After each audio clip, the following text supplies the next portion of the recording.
Hey everyone, Matt from Close on Books here. Um, Before we get started, I'm not going to sit here and pretend like I don't have damn near triple the amount of subscribers I did the last time, from the last time I uploaded a video about a little over a week ago. I don't know what happened. I guess me and the algorithm maybe brushed shoulders a little bit. But hey, thanks so much for joining if you're a new subscriber. My name is Matt. I basically use this channel to get my fix about talking about books that I really like and really enjoy, or books that I'm reading. You know, to be honest, it's a little nerve-wracking to make a video after having so many more new subscribers. I never expected to have this many. I know it's not like a life-changing amount, but it is more than I was ever expecting. So I'm gonna I'm gonna pretend it never happened. And I'm just gonna recommend y'all a book today, if that's cool with you. So I wanted to talk about a book today that to me really struck a chord. To me, I actually found quite not disturbing, but pretty upsetting.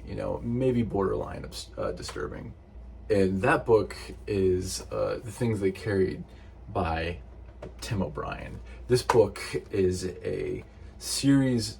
I don't want to say novellas, because when I think of novellas, I think of like disjointed stories where they're not linked really. This is a series of linked short stories or novellas following a group of soldiers in the Vietnam War. This book was released or published in 1990. It was actually a finalist for the Pulitzer Prize. I think a book by John Updike won that year when I was looking back at it. Sorry about that.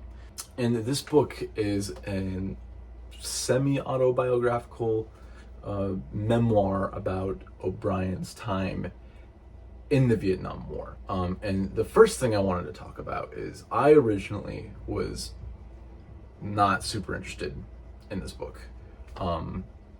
Just based on that description, like a wartime novel, the Vietnam War, historical fiction even to that extent, it doesn't usually interest me. It's not usually my wheelhouse.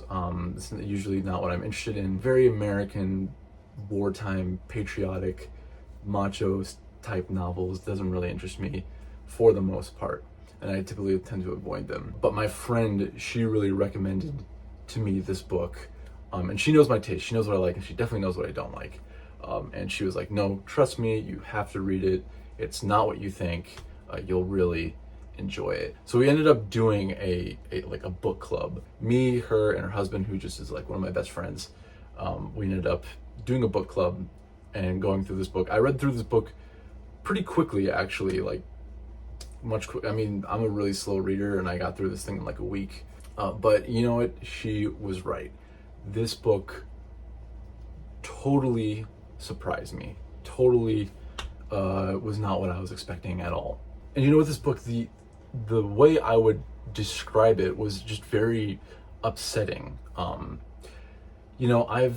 I've read like disturbing novels in the past. I've read books on like war and death and dark subjects before, but something about this novel, it really did upset me and maybe even disturbed me a little bit, and it really kind of moved me in a way that usually like a wartime historical fiction, wartime memoir doesn't do. So I kind of wanted to, explore why this book gave me such an emotional reaction. So this book starts off, begins by throwing you kind of straight into the shit.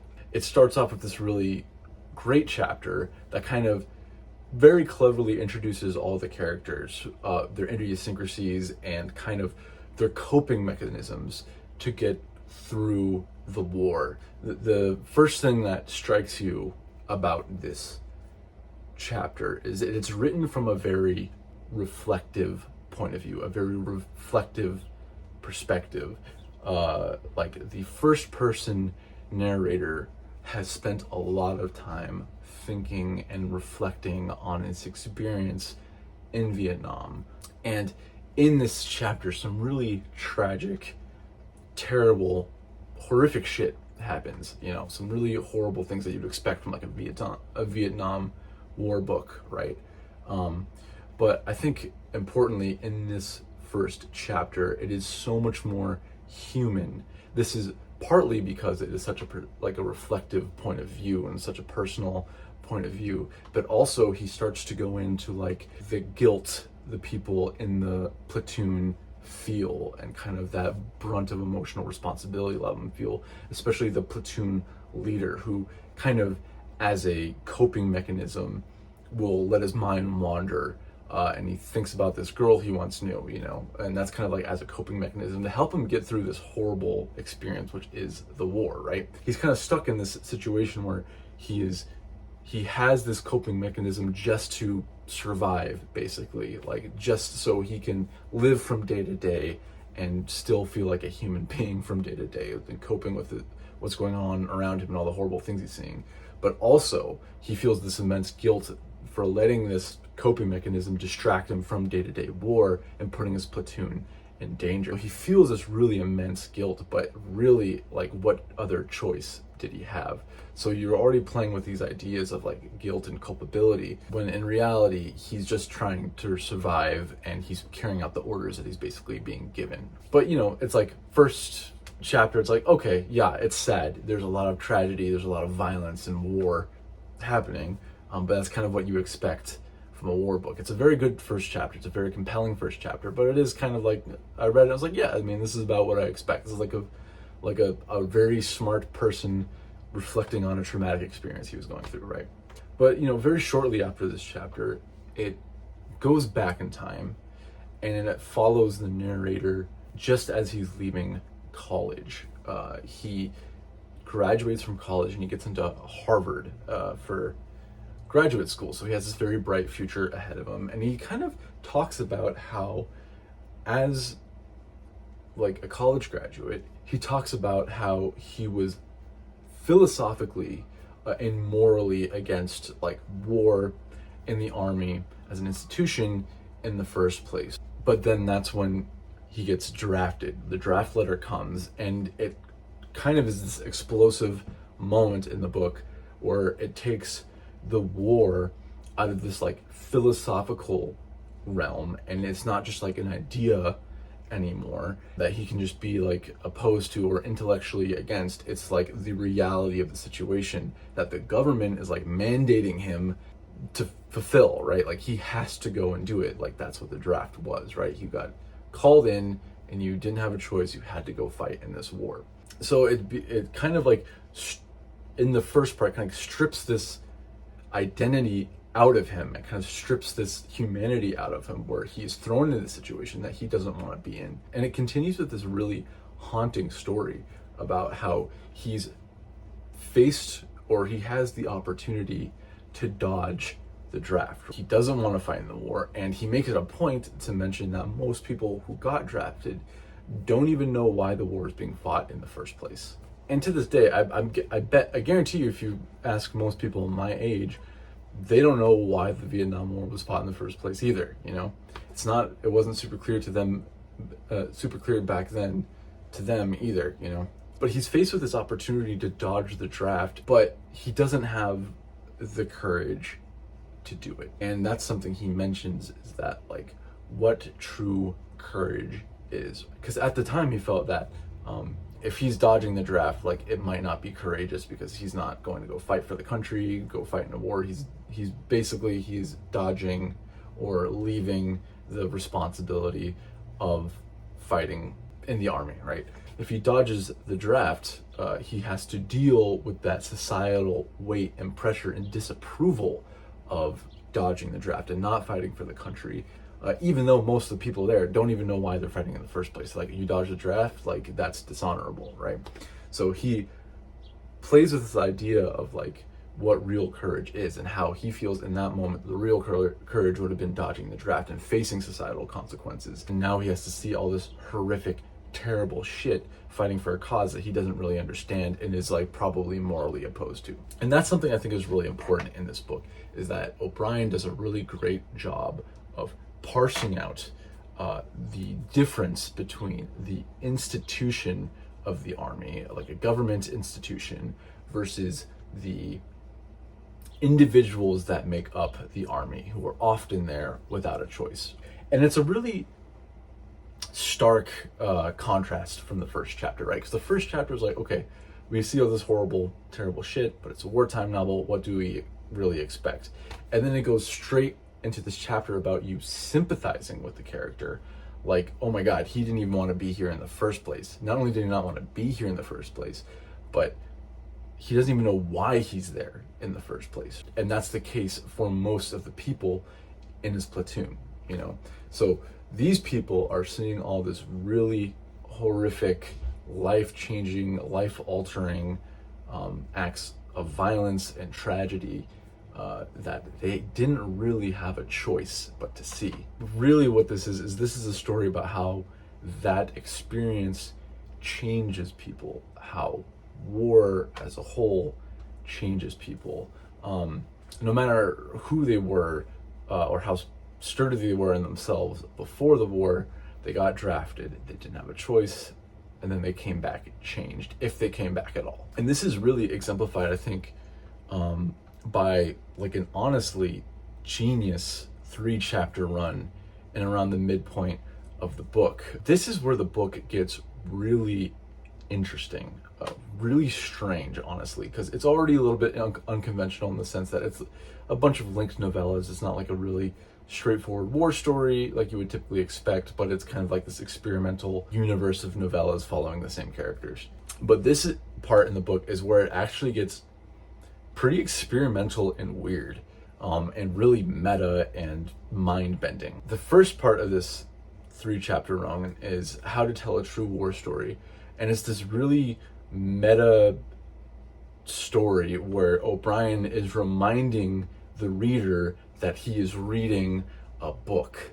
And at this point in the story, because it is written so reflectively, and you know, O'Brien can map out so precisely the guilt he feels and the little details in each of the stories, and like precisely how he was feeling and where he was, and like the little details and all the little images, that you never really question whether or not this is a true story or not.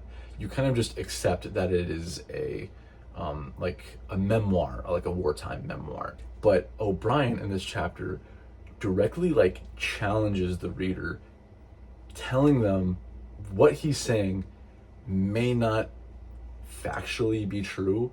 Like, he just straight up tells you that. It's a very strange meta moment, but he further challenges the reader. Like, if what I'm telling you is not factually true to you, the reader, how does that affect your interpretation of the book, right? He really directly poses this question to you. Does this change your interpretation of the book, of the people, of the author, you know?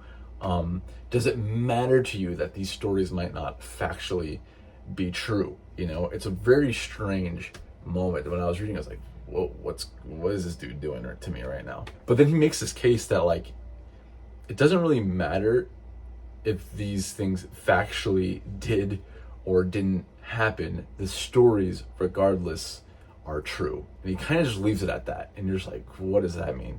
And then he follows it up with this absolutely bizarre chapter in The Sweetheart of Song Trebang. There's a little chapter in between, but it's like 1 page, and I think it's just to maybe distract you or something.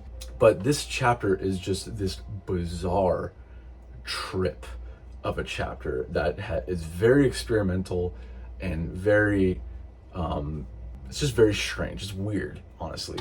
So I'm not gonna spoil what happens in the chapter. You definitely should read it for yourself. It's basically a character in the story telling the rest of the platoon basically a story of an experience he had, and he has so much conviction telling you that it is a true story, it is a true war story, and he truly believes everything that is happening. And it's this really meta, weird moment, because you just read this chapter about how to tell a true war story, and O'Brien being like, doesn't really matter if any of this stuff really happened because it's all true.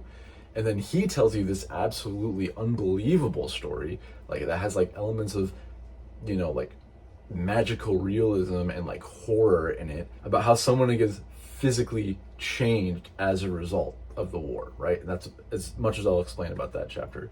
But it's weird because like halfway through, the other characters in the book are stopping him and being like, no, that's not how you should tell the story. This is how you tell it. He's like, I'm not interested in how you think I should tell the story, because this is actually what happened.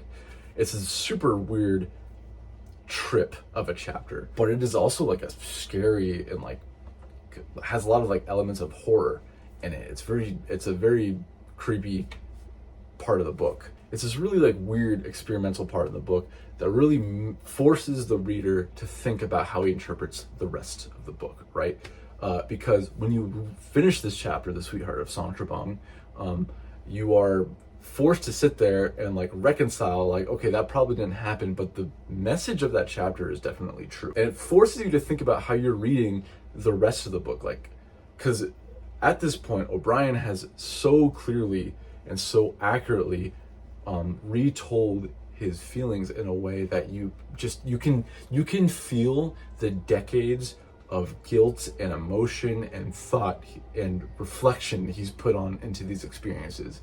Then all of a sudden, out of nowhere, he's like, by the way, none of this might be true. Like literally all of this could just not be true. And it really nails in this idea of like, it doesn't really matter who you are before the war, you're coming back changed, right? The actual details of what happened in the war may vary from person to person, but you're not coming back the same. And to make things even more insane, the dedication of this book, it's dedicated to the characters in the book, right? So you are kind of left with this idea of like, are these real characters? Did these really happen? He really dedicated the book to them. So I don't know, it's a trip. And then like, it even reflects on like when they get back from the war, like there's no place for them in society. A lot of them are broken. A lot of them have PTSD, and they don't really feel safe to talk about their experiences in day-to-day life because it's not really socially acceptable. So it's kind of this really like damned if you do, damned if you don't theme that runs through this whole book, right? Like if they were to dodge the draft, they would be ostracized by society for dodging the draft, right? Like you didn't fight for your country, you dodged the draft, you are a coward, whatever, right? You know, regardless of the fact that they don't know what they're fighting for and the people who are ostracizing them don't know what they're fighting for. But if they go to the war and they forget coming back, if they survive the war and then they come back, they don't fit in society anymore and they are coming back completely as different people. And then you have to live with all this guilt and this emotional baggage. Like, you went to this place, you saw and maybe did some horrible things, and you have to live with this feeling of like, I'm the one who did this, and you're giving orders to do it in the first place. So did you really have a choice in the matter in the first place, whether or not you're the one who has to live with the guilt? And that's kind of what hit me.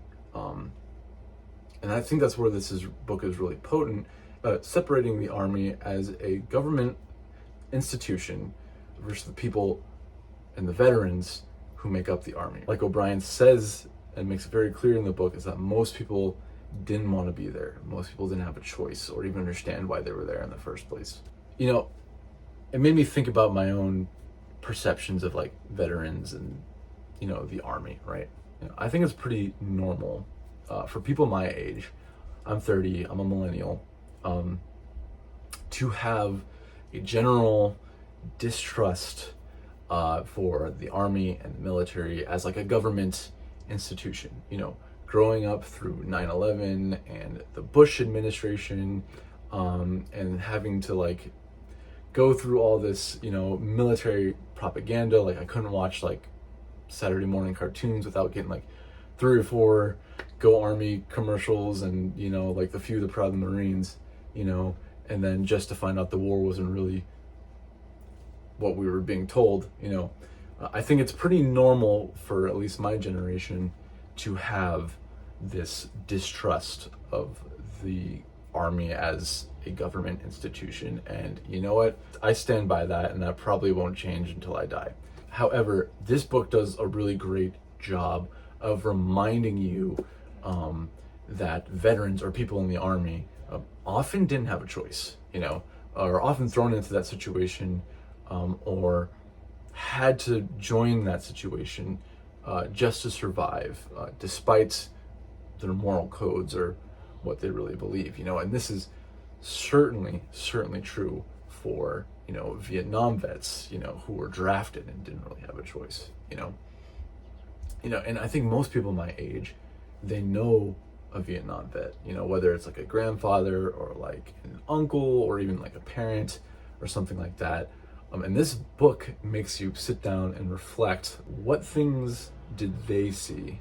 What things do they carry since they've gotten back? Like, who were they before they left? Because if there's one thing this book teaches you, it's that people don't come back the same.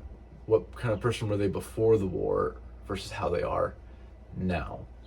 And that was it's something you like intellectually know, but like when you read about this person's first person's experience with it, it really changes your perspective, and it really hammers that in emotionally for you.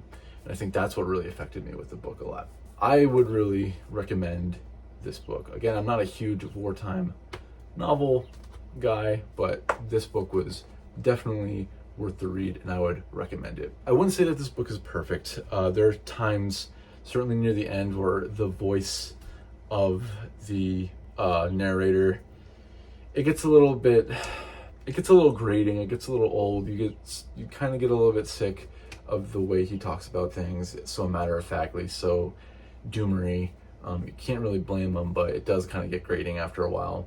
And I do think that the ending of this book was maybe a low point in the book, but at the end of the day, it's kind of hard to end a book like this, so I don't really blame him for that either. However, I would still recommend it 100%.